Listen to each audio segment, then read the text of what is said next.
Oke, kembali lagi di channel saya. Makasih buat kalian yang sudah mengklik video ini. Kali ini tentang Pak Jokowi. Kali ini Pak Jokowi betul-betul tantang balik Hasto ya, dan buktikan ya dengan cakapnya itu, dengan hoaknya itu, tunjukkan ya kalau memang betul-betul ada. Kita lihat ya gimana pembahasannya. Kalian mau membahasnya, sebelum kita ke videonya bantu subscribe dulu channel saya. Belum subscribe, tidak tunggu lama, kita ke video langsung. Let's go. Karena itulah kemudian hidup saya menjadi sangat tertib. Dia merasa hidupnya lebih tertib.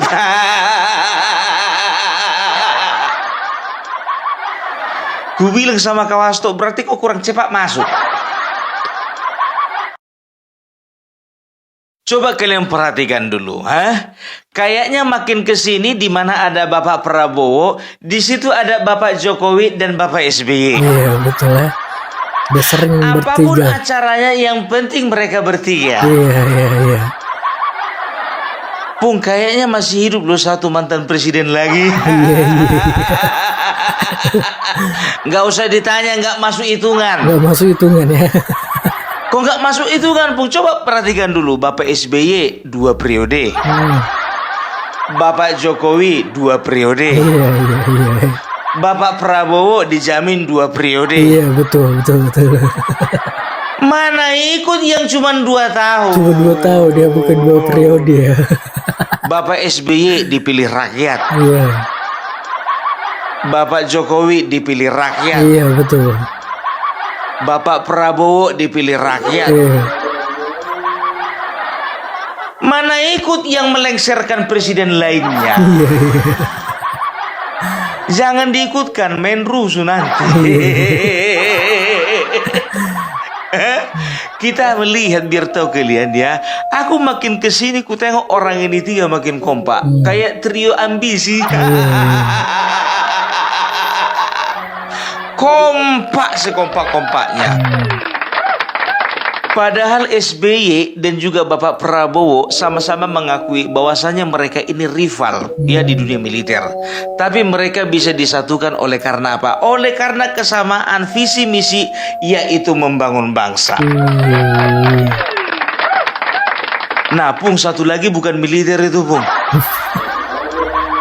Satu lagi memang bukan militer, tapi satu lagi itu juga pernah menjadi panglima tertinggi Tentara Nasional Indonesia. Iya, itu dia ya. Jadi kalau bisa dikatakan tiga-tiganya ini makin kesini itu makin enak kita ngelihatnya, kan begitu kan? Kita bisa melihat bagaimana ya ada sinergitas di antara mereka bertiga. Bapak Prabowo adalah seorang pemimpin yang memang betul-betul nggak egois gitu loh. Dia nggak mau maju sendiri ya. Dia kalau mau maju, aku perhatikan dia harus ngajak-ngajak kawan. Nggak kayak yang sebelah sana, dia maunya maju tapi nendang kawan. Kadernya dipecat. Elit-elit dipecat. Bahkan presiden pun dipecat. Aku berpikir waktu dia pecat semuanya itu, apa nggak takut ini kehilangan stok? Aduh.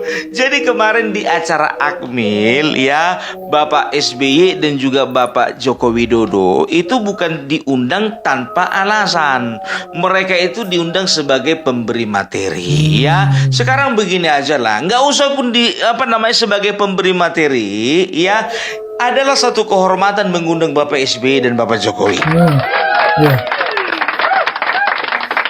Jadi yang kalau ngundang satu lagi itu bukan satu kehormatan pun. Dia yang menjauh.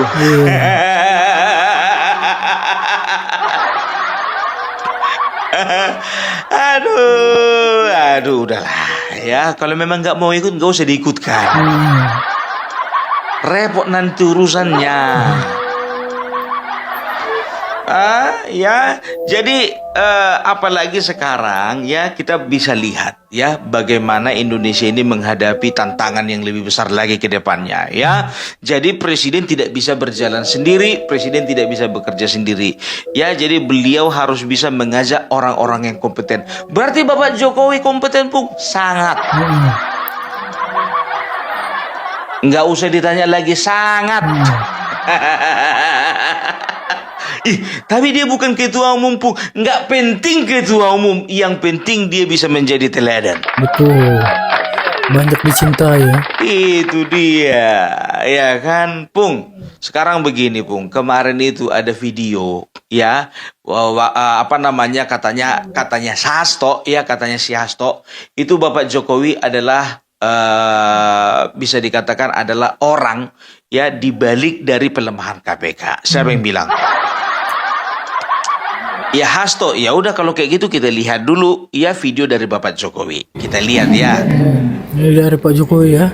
Supaya kronologisnya itu harus betul dilihat karena ini kan zamannya keterbukaan. Coba dilihat tahun 2015 ada inisiatif dari DPR untuk memasukkan revisi RUU KPK ke prolegnas. Coba dilihat tadi. Dan saat itu terjadi ketidaksepakatan antara DPR dan pemerintah sehingga tidak jadi dibahas. 2016, 2017, 2018 juga ada upaya untuk melakukan pembahasan itu, tapi juga tidak terjadi. Baru tahun 2019 masuk prolegnas karena memang semua fraksi yang ada di DPR setuju. Sampai pada akhirnya dibahas dan digedok di rapat paripurna semuanya atas inisiatif DPR. Nah, baca. Jadi fraksi di DPR setuju. Ya, presiden kalau tidak musuhan dengan semua fraksi, politiknya harus dilihat seperti itu. Tapi bukan dari sini, ceng-ceng-ceng, kalau dilihat itu dicek, ada beritanya semuanya. Dan sampai setelah diundangkan, saya juga akhirnya tidak ada kan. Coba dilihat lagi. Ya.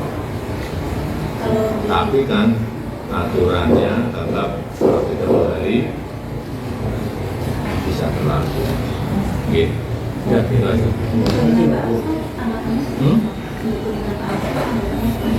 Ya tadi udah.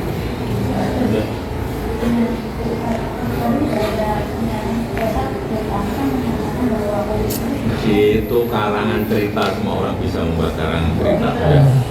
Coba itu.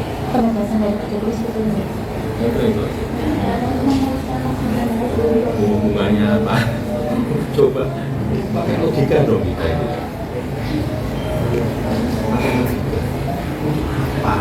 Masa sudah mengukurkan hal yang kecil dan logika kita pakai. Nah, apa katanya? Hasto ngawur. Ya, pakai logika toh, pakai logika. Pak Jokowi nggak bisa lagi didengar, udah di penjara dia. Ya sudah jelas-jelas bahwasannya dikatakan revisi Undang-Undang KPK ya itu inisiatifnya itu dari DPR dari tahun 2015. 1 tahun Bapak Jokowi menjadi presiden ya ternyata DPR sudah merancangkan revisi Undang-Undang KPK yang isinya ada sekitar 26 poin yang melemahkan KPK. Kan begitu ya. Jadi apa-apa saja yang melemahkan KPK. Yang pertama ada pelemahan kekuasaan KPK ya. Karena apa? Poin pertama itu ya. Karena KPK harus ada di rumpun eksekutif. Artinya apa? KPK harus berada di bawah presiden ya. Sedangkan Bapak Jokowi sendiri tidak setuju jika KPK di bawah presiden. Kan begitu. Nah, DPR memaksakan supaya KPK ada di bawah presiden, padahal presiden kan nggak mau, kan lucu. Harusnya kan presiden senang, kan begitu. Nah, ini presiden tahu bahwasanya ya akan ada kelemahan-kelemahan yang dirasakan atau yang dialami KPK ketika ada presiden-presiden yang menyalahgunakan wewenang nantinya, kan begitu ya. Jadi dia tidak setuju walaupun dia presiden. Emang dia tahu dia bakalan 2 periode? Nggak tahu. Tapi dia komit untuk tidak melakukan pelemahan terhadap KPK. Ya, itu dia. Padahal DPR memaksa ini. Karena mereka tahu, kalau sekarang dari PDI, besok mana tahu dari Golkar. Mana tahu besok dari Nasdem. Jadi suka-suka presiden lah sama ketua KPK. Kan begitu ya. Setelah itu yang kedua ya. Poin kedua itu diantaranya adalah bahwasanya pimpinan KPK bukan lagi sebagai pemimpin atau penanggung jawab tertinggi. Ya, ada bagian di dalam pasal-pasal tersebut yang menyatakan bahwasanya pimpinan KPK atau ketua KPK bukan lagi pimpinan tertinggi. Ini kan gawat, kan begitu. Baru poin yang berikutnya adalah Dewan Pengawas KPK atau Dewas KPK ya, itu secara teknis lebih berkuasa daripada pimpinan KPK. Itu poin ketiga. Yang keempat ya, Dewan Pengawas KPK memiliki kewenangan di dalam penanganan perkara. Yang kelima ya, pimpinan KPK tidak boleh di bawah umur 50 tahun, harus di atas 50 tahun dan lain sebagainya dan lain sebagainya. Itu dia. Kok tahu Pung, belajar cerdas. Cobalah lagi Pung, yang lain lagi Pung. Jangan cuma 5 itu aja Pung. 21 lagi apa Pung? Tugas kalian itu, PR kalian itu mencarinya. Yang penting kita tahu ya. Jadi ini adalah beberapa contoh ya, beberapa contoh bagian di dalam revisi Undang-Undang KPK yang melemahkan KPK ya. Jadi Joko Widodo melihat bahwasannya semakin lama KPK akan semakin bisa diintervensi ya. 2015 mereka godok, 2016 17, 2018 mereka coba lagi. Nah, 2019 ya, karena semua fraksi sudah setuju, walaupun PDIP adalah pengusung presiden waktu itu, adalah pendukung pemerintah ya, tapi mereka juga adalah salah satu partai yang ngotot revisi Undang-Undang KPK harus segera disahkan. Dari mana Opung tahu? Ini buktinya. Ini buktinya. Ini berita tahun 2015. Foto Masinton. Apa katanya? Ya, sempat ditolak presiden, tapi PDIP ngotot untuk untuk revisi Undang-Undang KPK. Ya, itu jadi sudah jelas. Ini adalah merupakan bukti bahwasanya ya, presiden tidak pernah berinisiatif membuat revisi Undang-Undang KPK, tapi adalah DPR sendiri, dan salah satu yang paling ngotot itu PDIP. Mau bukti lain? Ini dia. Ya. Ini dia buktinya, ya. Apa dikatakan? PDIP siap dukung revisi Undang-Undang KPK walaupun ditinggal pemilih. Akhirnya kejadian kan? Lama-lama udah tinggal pemilih kalian. 2024 sebetulnya signifikan sekali, pemilih kalian itu sudah meninggalkan kalian. Walaupun kalian di posisi pertama, tapi 2029 kita tengok nanti. Ya, jadi itu dia. Jadi mau tidak mau ya harus disahkan lah, karena tidak ada yang mendukung presiden waktu itu. Jadi yang namanya undang-undang harus ada kesepakatan antara presiden dan juga DPR. Ya, tidak boleh dari presiden saja atau tidak boleh dari DPR saja. Nah, ya, jadi walaupun tidak ditandatangani presiden waktu itu, ya, jadi undang-undang itu disahkan. Nah, ya, jadi terjadilah pelemahan KPK. Jadi Hasto mengarang bebas.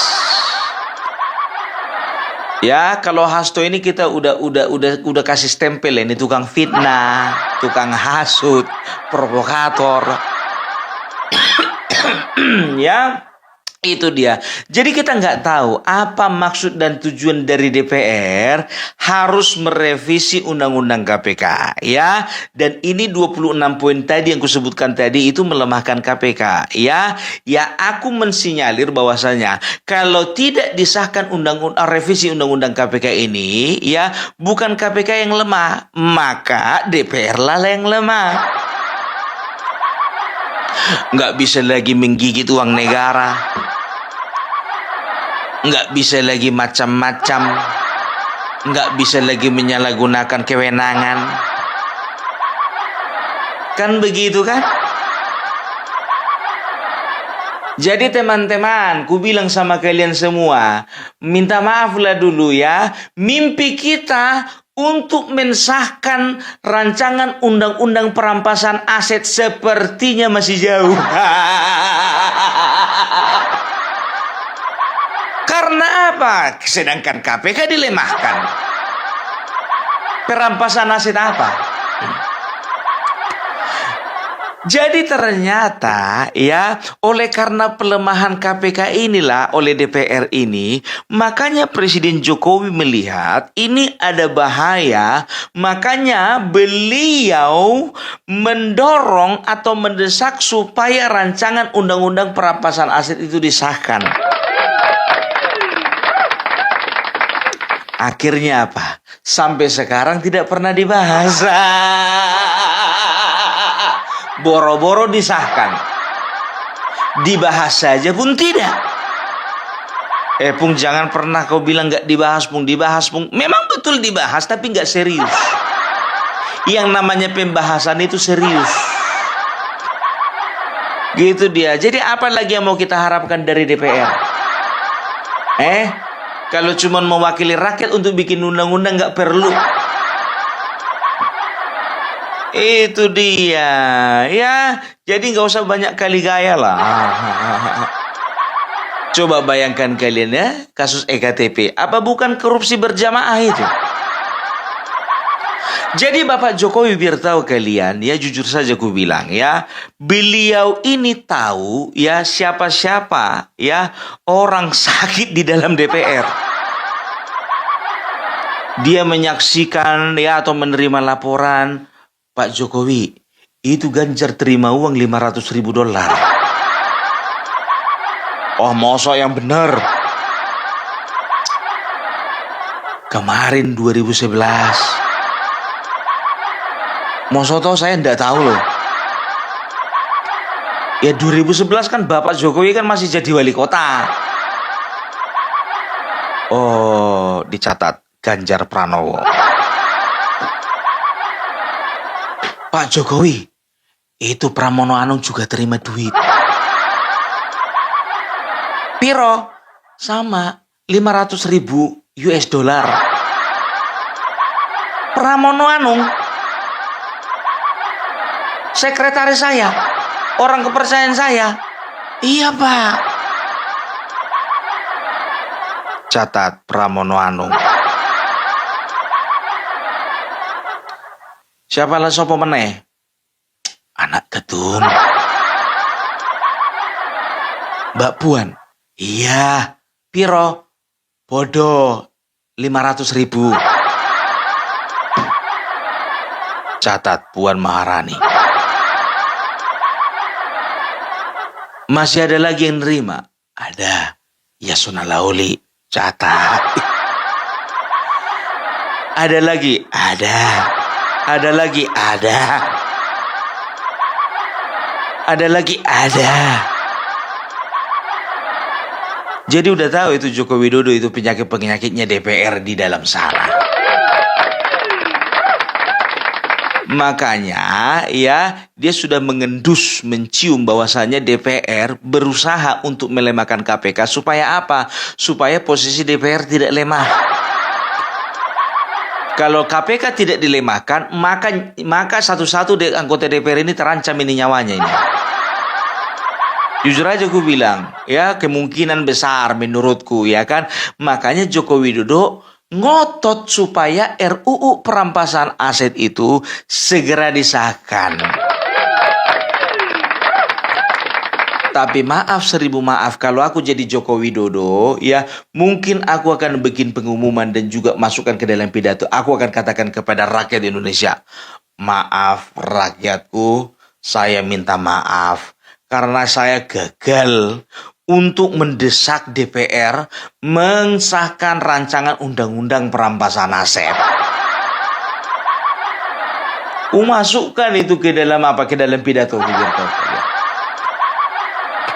Jadi itu dia. Jadi jangan pernah dikatakan bahwasanya Bapak Joko Widodo adalah orang di balik pelemahan KPK. Tapi ya salah satu partai yang ngotot dan juga kepingin melemahkan KPK itu adalah PDIP. Jangan sangkal jejak digital. Aku sudah cek and recheck banyak kali berita dan juga banyak kali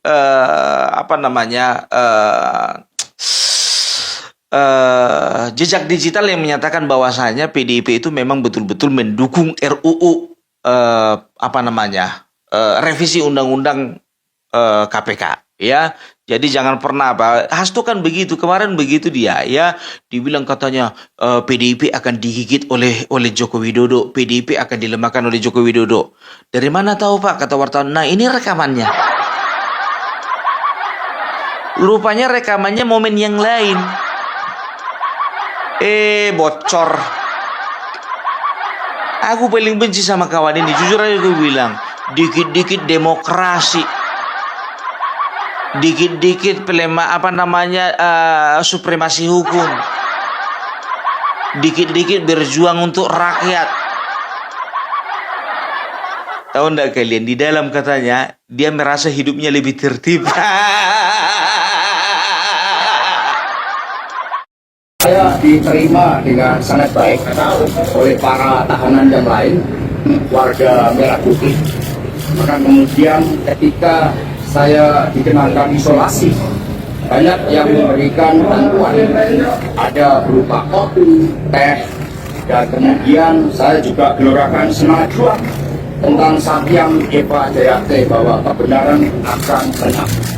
Dan kemudian disitulah saya merasakan bahwa gelora kemanusiaan itu sungguh-sungguh ada, sungguh-sungguh eksis. Karena itulah kemudian hidup saya menjadi sangat tertib. Setiap pagi olahraga. Ketika saya pertama melihat teman-teman olahraga, rasanya kurang semangat. Maka kemudian saya ajarkan untuk berolahraga bersama sambil menyanyikan lagu-lagu wajib. Maka lagu Maju Tak Gentar, kemudian Pancasila, Garuda Pancasila, semua lagu-lagu wajib kami nyanyikan secara bersama-sama. Bahkan Gue bilang sama Kawasto, berarti kok kurang cepat masuk. Jadi bukan cuma hidupmu aja tertibkan, mulutmu itu pun juga bisa tertibkan. Apa dikatakan ya? Saya merasa senang di sini bersama dengan teman-teman di Gedung Merah Putih. Bilang gedung KPK. Bilang di dalam penjara. Saya merasa senang di dalam Gedung Merah Putih. Bilang aja saya merasa senang di dalam gedung penjara bersama-sama dengan teman-teman koruptor lainnya. Merasa senang. Kami sering sekali melakukan lagu-lagu wajib. Setelah masuk penjara lagu wajib kau. Waktu di luar penjara yang lain-lain lagumu. Kalah apa?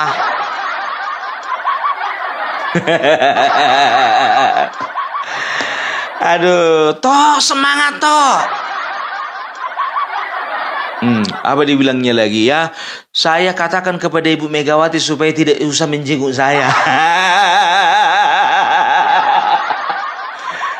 Saya sampaikan kepada beliau bahwa saya baik-baik saja. Tok boro-boro menjenguk kau. Kau udah diganti. Udah mau diganti kau. Masa cuman gara-gara kau partai itu mau ketinggalan? Sorry ya. Dadah Hasto. Ku bilang sama kau toh ya, tunggu 3 bulan lagi Ibu Megawati bakalan amnesia. Amnesia.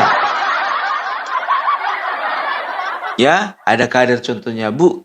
Bagaimana kabarnya si Hasto? Hasto yang mana? Hasto lo Bu Sekjen Ibu. Sudah lupa tuh. Yang mana ya? Tunggu, saya pikir-pikir dulu. Aha. Udah ingat Ibu? Belum. Amnesia toh, amnesia. Ya. Jadi itu dia ya. Jadi kalau 2029 kita tengok nanti ya. Kita lihat nanti bagaimana PDIP ke depannya. Ingat ya, aku bilang sama kalian, satu-satunya momen ya PDIP untuk memperbaiki diri Kongres. Kalau mereka mau mempertahankan ya, nggak usah dulu menarik simpati dari masyarakat lain yang mempertahankan aja lah. Kayak aku contohnya udah gak simpati lagi. Ya pemilih-pemilih yang tinggal di situlah kalian pertahankan, ya kan gitu. Kalau mereka mau mempertahankan ya, itu ya mereka harus konsentrasi dan juga betul-betul serius di dalam Kongres nanti. Itu dia. Dari sisi Demokrat, kalau ku bilang ya, Bapak SBY ini pintar ini mengambil momen. Karena apa? Ini adalah momen Demokrat untuk menarik kembali kepercayaan masyarakat. Salah enggak salah. Makanya aku bilang mungkin Demokrat juga sudah berbenah diri ya. Demokrat juga sudah lebih wanti-wanti mengenai penanganan korupsi. Nah ya, jadi aku perhatikan pun juga ada beberapa kepala daerah ya yang berasal dari Demokrat. Luar biasa Demokrat ya. Demokrat kalau bisa ranking 3. PDIP enggak jadi ranking 3, Bung. Gak usah. Gerindra, Golkar, Demokrat, PDIP. Gerindra, Golkar, Demokrat, PKB, PDIP. Bisa terjadi loh, ya. Gerindra, Golkar, Demokrat, PKB, Partai Umat, PDIP.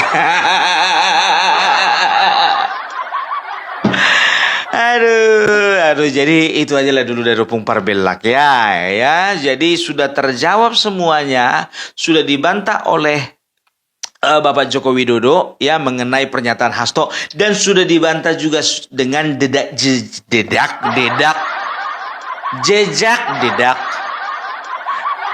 digital tadi. Oke? Salam Parbelak, salam NKRI harga mati.